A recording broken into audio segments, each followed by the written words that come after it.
My whole perspective on aging changed on my 65th birthday.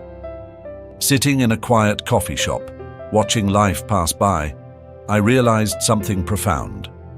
We often let precious moments slip away because of habits we don't even know we're trapped in. After decades working with seniors across America, I've identified 7 critical habits that are silently stealing our joy and vitality. These aren't just minor behaviors, they're life-changing patterns that might be affecting you right now. I'd love to know which city you're watching from. Share it in the comments below. And if you're new here, hit subscribe and turn on notifications.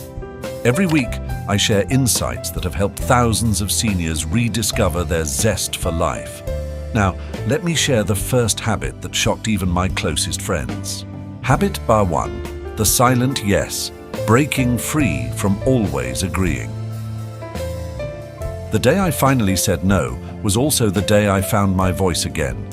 My granddaughter had asked me to babysit, again, even though I was exhausted from watching the kids 3 days straight. For years, my automatic response would have been, "Of course, dear." But this time, something different happened. If you're still watching, share your thoughts in the comments. Have you ever felt trapped in the cycle of always saying yes? You see, one of the most dangerous habits we develop as we age is becoming the eternal yes person. It happens so gradually we barely notice. We say yes to avoid conflict. Yes, to keep the peace. Yes, because we think that's what good parents, grandparents, and friends do. Yes, because we fear being seen as difficult or selfish. Let me share what research tells us. A recent study from the National Institute of Aging found that seniors who maintain healthy boundaries and express their needs have significantly lower rates of depression and anxiety. Yet, 68% of adults over 60 report difficulty saying no to family members. My own journey taught me something powerful. Every time we automatically agree to something that drains our energy or violates our boundaries, we're not just saying no to ourselves, we're teaching others that our needs don't matter. What changed everything for me started with a simple practice I call the 3-breath rule. Before answering any request, I learned to take 3 deep breaths. This creates space between the ask and my response, breaking the automatic yes reflex. Then I discovered the power of 4 simple words. Let me think about it. This phrase became my new best friend, giving me permission to consider how a request truly fits with my energy and schedule. I began my journey with small steps, practicing in low-stakes situations, saying no to a telephone survey, declining an invitation to an event I knew would be exhausting. Each small no built my confidence for bigger ones, like that day with my granddaughter. For those watching who recognize themselves in my story, try this simple practice I call voice discovery. Each morning, take a moment to ask yourself what you really want today. Notice the things you've recently agreed to that don't serve your well-being. Practice gentle but firm responses in quiet moments, like saying, "I care about you, but I need to take care of myself too."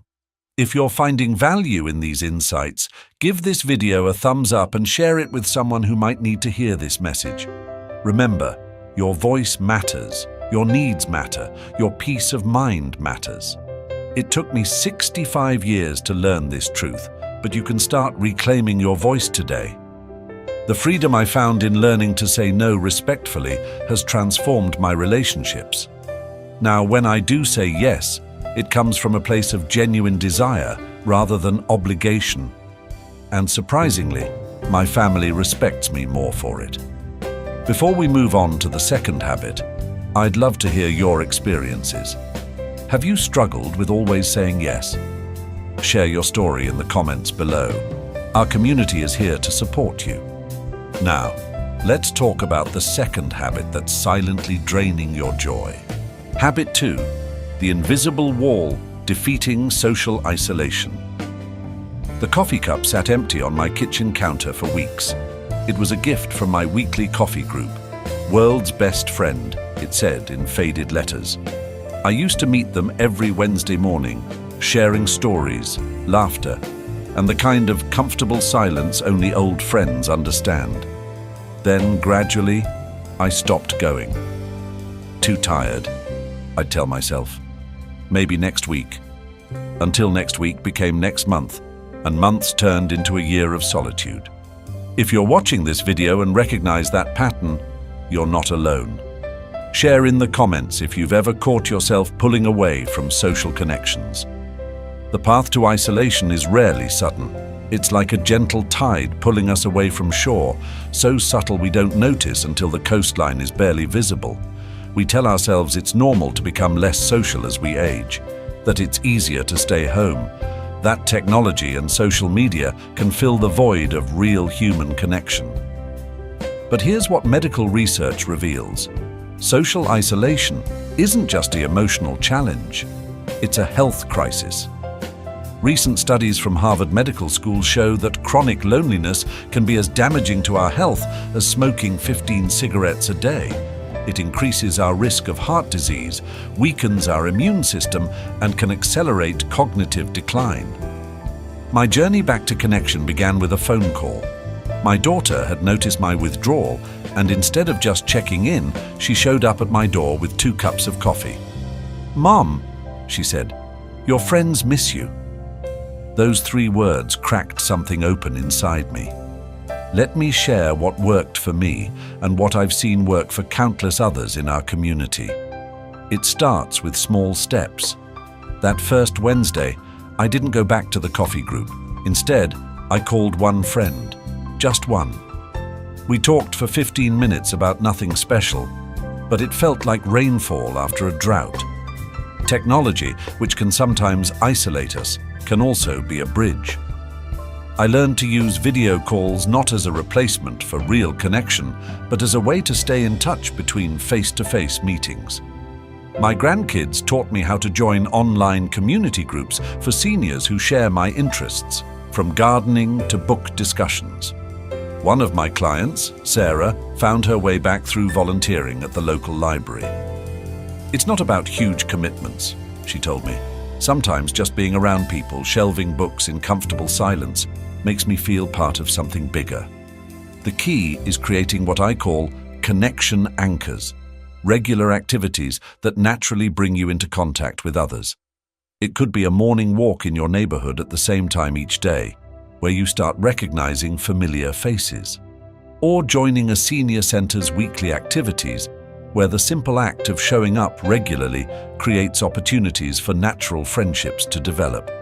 If you're finding these insights helpful, please give this video a thumbs up and consider sharing it with someone who might need this message today. Remember, it's never too late to rebuild connections. That empty coffee cup on my counter, it's now my morning companion at the coffee group again. And each Wednesday, surrounded by the warmth of old friends and new stories, I'm reminded that we're not meant to walk this journey alone.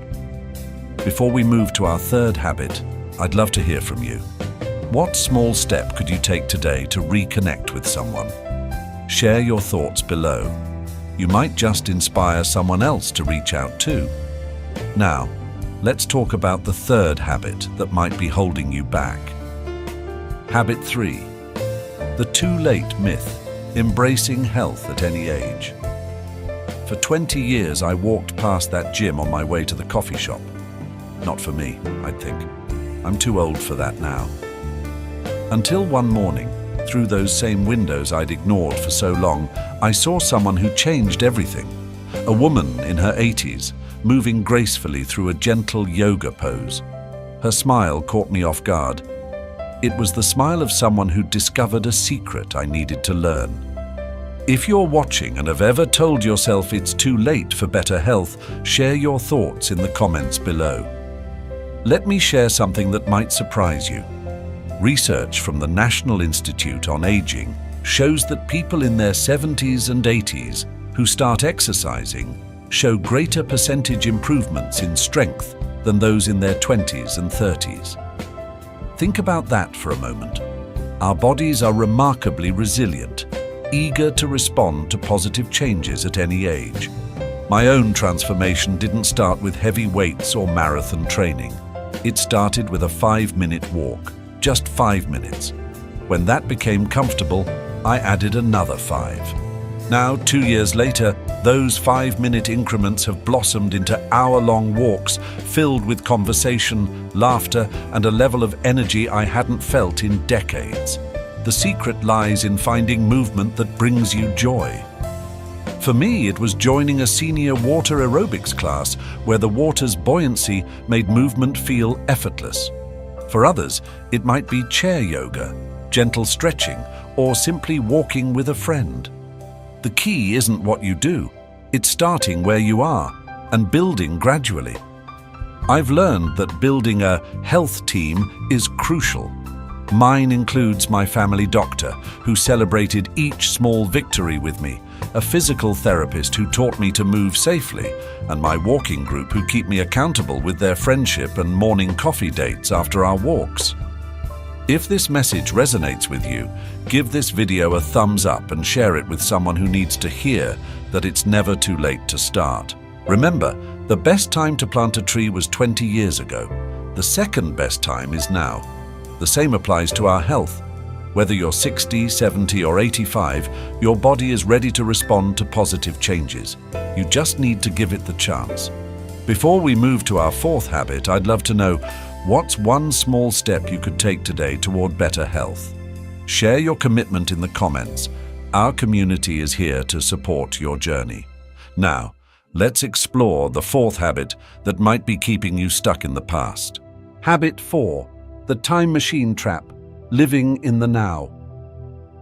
The photo album lay open on my coffee table every evening, page after page of memories, family vacations, work achievements, the kids growing up. I'd spend hours lost in those images, reliving what felt like better days. Until my therapist asked me a question that changed everything. When was the last time you made a new memory worth adding to that album? If you're watching and find yourself spending more time reminiscing about the past than living in the present, let me know in the comments. This message might be especially important for you. What I've discovered is that nostalgia is like honey. Sweet in moderation, but sticky enough to trap us if we're not careful. Research from psychology journals shows that while occasional reminiscing can boost mood, excessive focus on the past can lead to depression and missed opportunities for present joy. The study found that seniors who actively create new experiences report 60% higher life satisfaction than those who primarily dwell on past memories. My own wake-up call came when my grandson asked me to join his virtual cooking class. My first instinct was to tell him about how I used to cook Sunday dinners for 20 people. Instead, I said yes to his invitation. That evening, laughing over our failed attempts at sushi rolls via video chat, I realized something profound. Joy isn't just in our memories, it's waiting to be discovered in every new day. The transformation began when I started what I call present moment rituals. Each morning, instead of reaching for old photo albums, I started planning one small adventure for the day. Sometimes it's as simple as trying a new coffee shop or taking a different route on my daily walk. Other times, it's signing up for that watercolor class I've always been curious about. The key isn't to forget our past, it's to stop using it as a shield against the present. Those precious memories are meant to be foundations we build upon, not caves we hide within. When I learned this, life began to expand in ways I never expected. Last month, I took my first pottery class. Yesterday, I learned how to create a digital photo album. Small steps, but each one adds a new page to my story. If these words resonate with you, please give this video a thumbs up and share it with someone who might need this gentle reminder to live in the now. Remember, while the past may glitter with golden memories, the present holds something even more precious, the opportunity to create new ones. Your story isn't just about what you've done, it's about what you're doing and what you're about to do. Before we move to our fifth habit, share in the comments. What new memory would you like to create this week? Our community is here to cheer you on.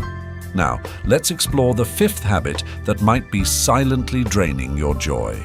Habit 5. The endless giving, reclaiming your joy. The day my daughter said, "Mom, stop," I was standing in her kitchen, doing her laundry while babysitting her kids, cooking dinner and trying to clean the house, all with a migraine I'd been ignoring for days.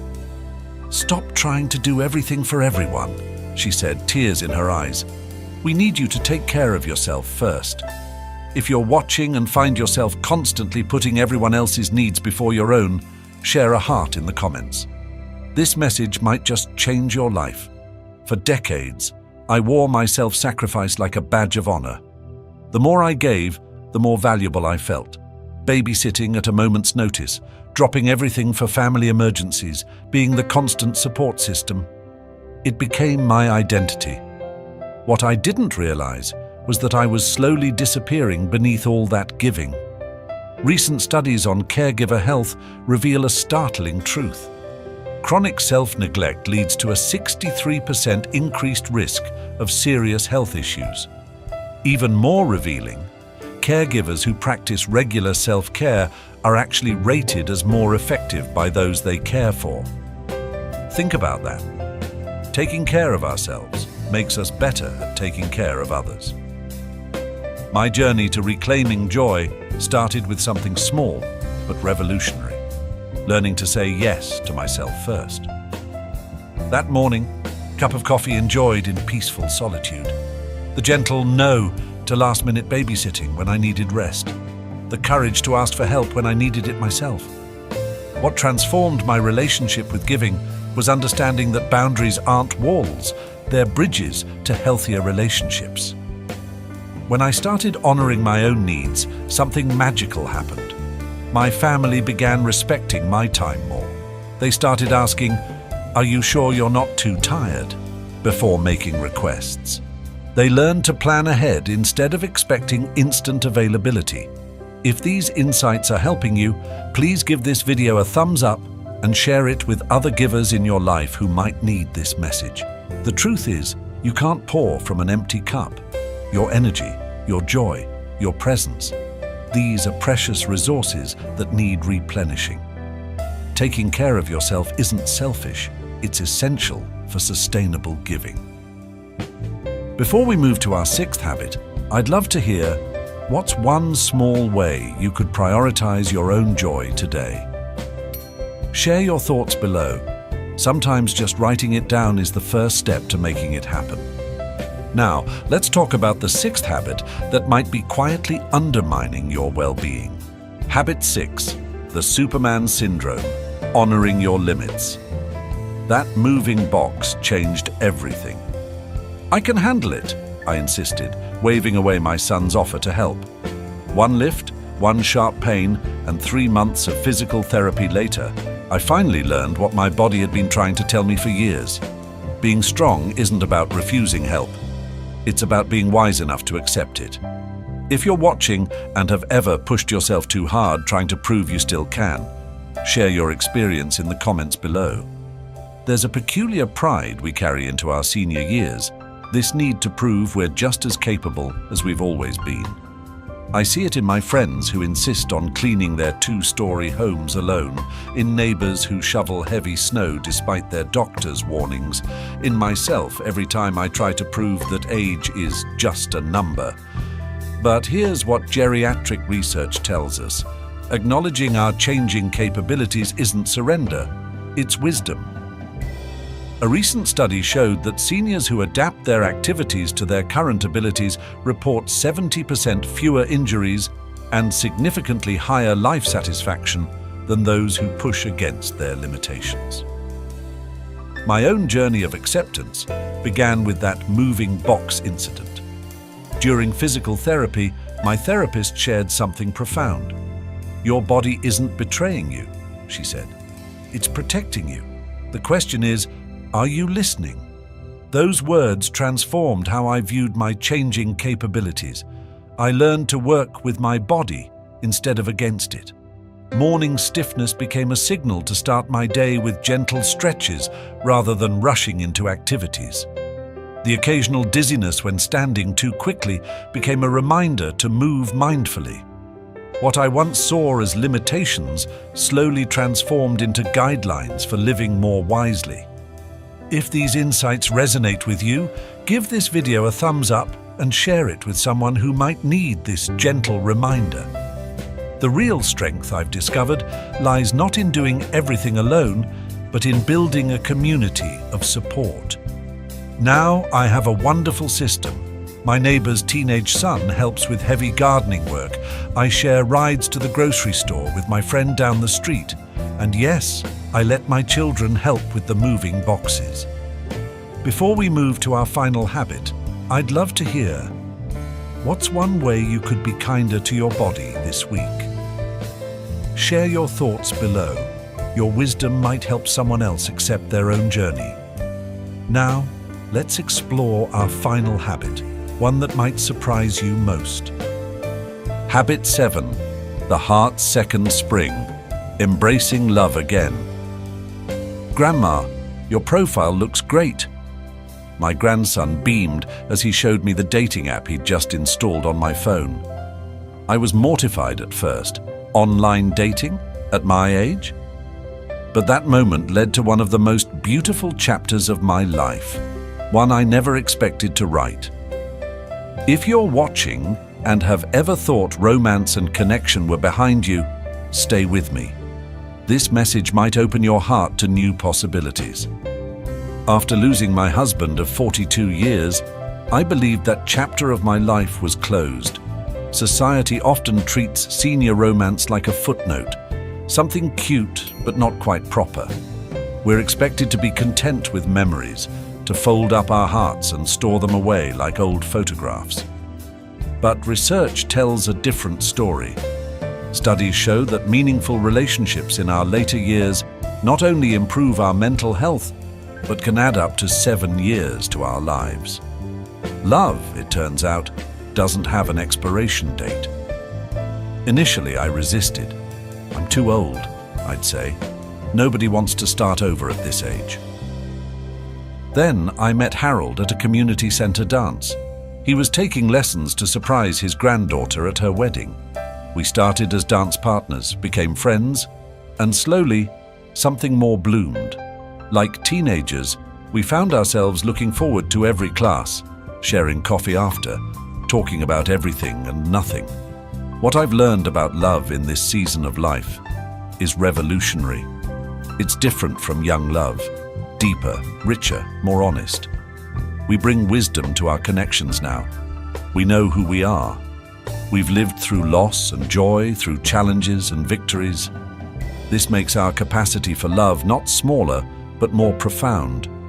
Modern dating has changed, yes, but the heart's ability to connect remains timeless. Whether through community activities, mutual interests, or yes, even dating apps, they're not just for young people. New paths to love are opening up for our generation.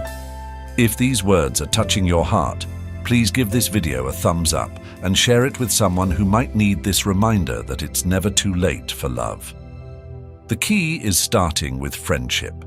In our rush for companionship, we sometimes forget that the best relationships often begin with simple conversation, shared interests, and genuine connection. My dance partner Harold taught me that love can begin with a simple "shall we?" and a willingness to take that first step. Here's what I want you to remember. Your heart doesn't know how old you are. It doesn't care what society expects. It only knows when it feels alive, connected, and open to possibility. Whether you're seeking romance, friendship, or simply deeper connections, you deserve to embrace this spring of the heart. Before we wrap up our discussion of these 7 habits, share in the comments. What's holding you back from opening your heart to new connections? Sometimes naming our fears is the first step to moving past them. Now, let me share some final thoughts about transforming these 7 habits. Remember that coffee shop where my journey began? I stopped by there this morning. Looking through the same window, watching people walk by, I saw something different this time. Not lives passing me by, but possibilities waiting to unfold. These 7 habits we've explored today: the silent yes, the invisible wall, the too late myth, living in the past, endless giving, ignoring our limits, and closing our hearts. They don't have to define your story. Every morning brings a new chance to choose differently. Start small. Choose one habit to work on this week. Maybe it's saying no to something that drains you, or yes to something that lights you up. Perhaps it's making one new connection, or taking that first step toward better health. If you found value in today's message, take a moment to hit that subscribe button and turn on notifications. Every day, I share insights and strategies to help you live your most fulfilling life. And if this video resonated with you, give it a thumbs up. Your support helps our community grow and allows these messages to reach others who might need them. Before you go, share in the comments which of these habits hit closest to home for you. Your story might be exactly what someone else needs to hear today. And if you know someone who's struggling with these habits, pass this video along. Sometimes the greatest gift we can give is the reminder that it's never too late to change. Remember, you're not just entering your senior years, you're stepping into your wisdom years. And wisdom tells us that the most beautiful chapters of our story might just be the ones we haven't written yet.